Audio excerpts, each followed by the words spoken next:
Vous s'abonner et belé na chaîne Oyo. Si vous avez besoin d'informations sur artistes, il y a pasteur, il y a prophète, il y a tout nzambe surtout référence kokende sika musuté zaka kana Tolonase TV.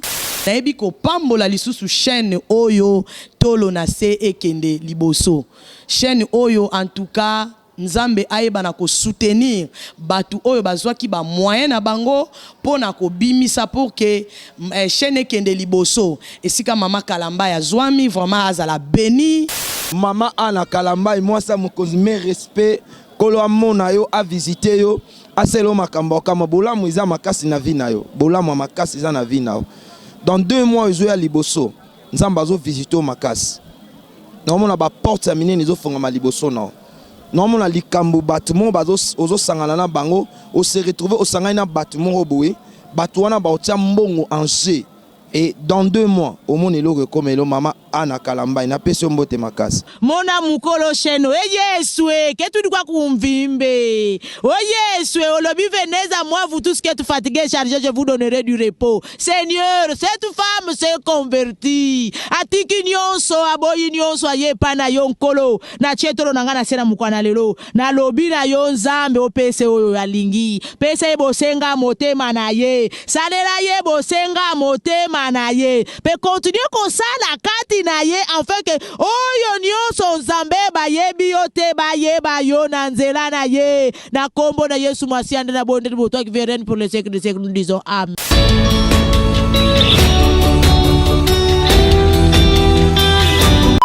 Bonjour, bonsoir, ça dépend à l'heure que vous allez suivre cette annonce.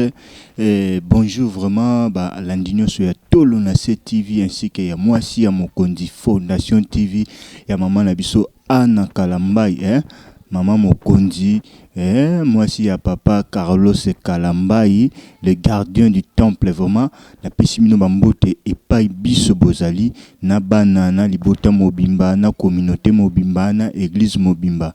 Lelo ceux qui vont moninga vraiment liboso betando ya bino muke ezali pona ko annoncer sortie officielle ya album Yesu elonga nanga sortie officielle ya album Yesu elonga nanga ya mama na biso Immaculée Omanji mama Immaculée Omanji mama moko ayembaka kitoko mama moko abanga Nzambe mama moko mutema malamu je crois bana ya Paris ya Bruxelles ya Europe ya Schengen mobimba boyebi déjà la qualité ya mama Immaculée Omanji ayaka na ba activité na bino aza sympa ceux que bengisi en église ayaka koyemba ceux que lingi featuring asala kana batu nyonso prévane boyoka ba featuring ye na ba mama na biso bakunda sister boyoka ba featuring na ba mama Lombongo boyoka ba featuring na ba mama Rema Sabaote en tout cas le 3 octobre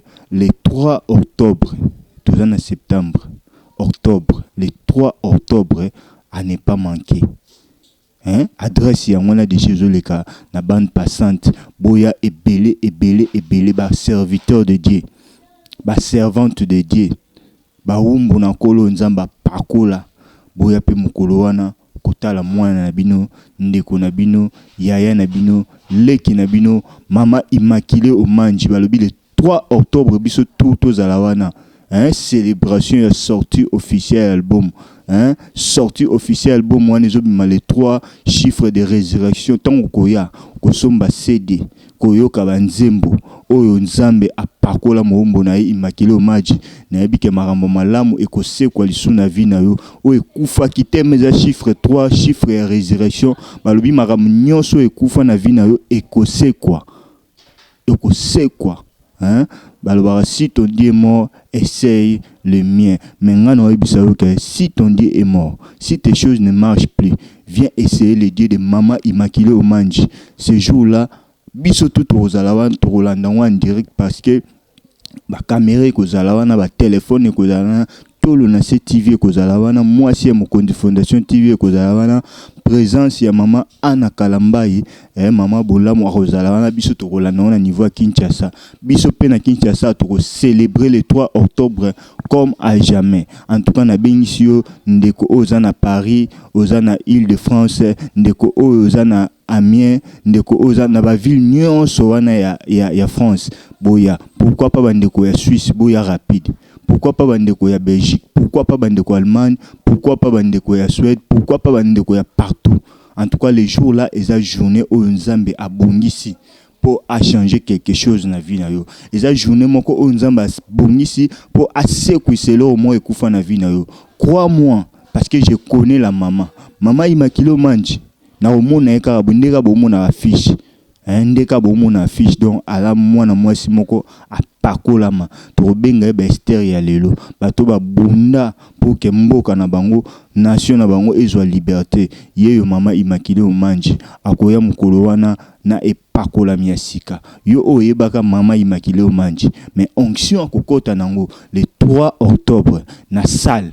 En tout cas na ebité un commentaire mingité. En tout cas, le 3 octobre, bisotou na salle de l'église Hébron Créel. Salle de l'église Hébron Créel. Salle de l'église Hébron Créel. Bisotou tout aux alawana le 3 octobre. Il y a déjà avant, au Kanga déjà place na yo. Il y a déjà avant, au Kanga place na liboso. Pourtant, on m'a foutu les os sopana. Vous avez monté liboso rosoa. En tout cas, boye belé, bo raté, te boye belé parce que et vous avez plein à craquer ti di banda. Balobi toujours déconfiné Paris, toujours déconfiné France, toujours déconfiné vraiment avec le 3 octobre. Je crois depuis ba déconfiné, ba activité salami, ba concert et betami, ba sortie officielle, peut-être misoupe salami. Mais il y a le 3 octobre, ils ont rendez-vous sacré. Maman Immaculée Omanji, ah maman, en tout cas oza Nzambe. Maman Immaculée Omanji, oza Nzambe. Ba obayo la nanga ba ebi mama Immaculée Omanji ba ebi ke non abanga Nzambe atambola na sembo. Mama Immaculée Omanji na benga donc tant que molobeli donc chargé de marketing manager aussi ya mama Immaculée Omanji ne bon moninga na l'équipe bosso ya ba itando ya bino mike pour na informer bino que le 3 octobre biso tout na salle de l'église Hébron. Biso tout na salle de l'église Hébron. Au retour adresse et en moins les quand même pour nous rappeler sous ba o bazo tanga to bazo mona bien te tozana rue du bois de Cerisier. Donc tozana rue du bois bois de Cerisier pardon, rue du bois de Cerisier, rue du bois de Cerisier numéro 249. Rue du Bois de Cerisier, numéro 249, na salle de l'église Hébron Créel. Biso tout aux alana, ndeko pas éviter informer pendeko. Rappelez comment on agenda, tia alarme déjà dans le téléphone, le 3 na 6 heures déjà au bongami, ko yayo mote, papa azala pembeni, maman azala pembeni, bana bazala zala pembeni wana parce que onction wana, tant eko sopana bana, maele na classe, tant eko sopana na bana, eko sala ete, bazwa lokolo, et père maman Immaculée Omanji parce que les jours là, même ba don spirituel eko zala activé, ba o ba don ezala ki nete étouffé à cause de adoration. Mukolo wana adoration wana nako sabino te ba don ekozala activé et Nzambe nanga e nazozanga nanya ofutelanga billet na ya le 3 nanya ofutelanga billet na ya le 3 octobre na participer biso tout na rue du Bois de Cerisier na salle de l'église Hébron Créel, rue du Bois de Cerisier numéro 249 na salle de l'église Hébron Créel.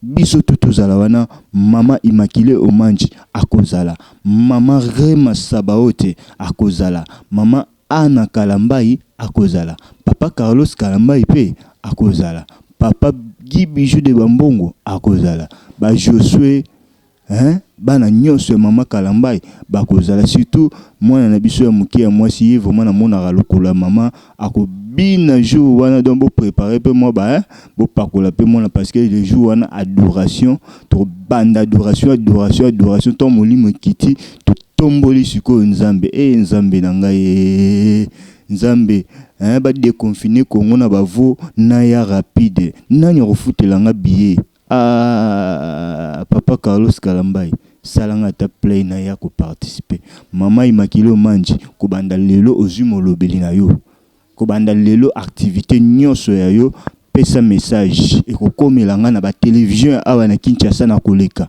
parce que je suis le manager international qui connaît qui ne connaît pas à demander Francine Noble ndenga bozomo nanga donc porte-parole manager ya Maman Immaculée Omanji. Donc le 3 octobre na salle de l'église et bon créel na rue du Bois de Cerisier numéro 249 le 3 octobre. Rendez-vous sacré.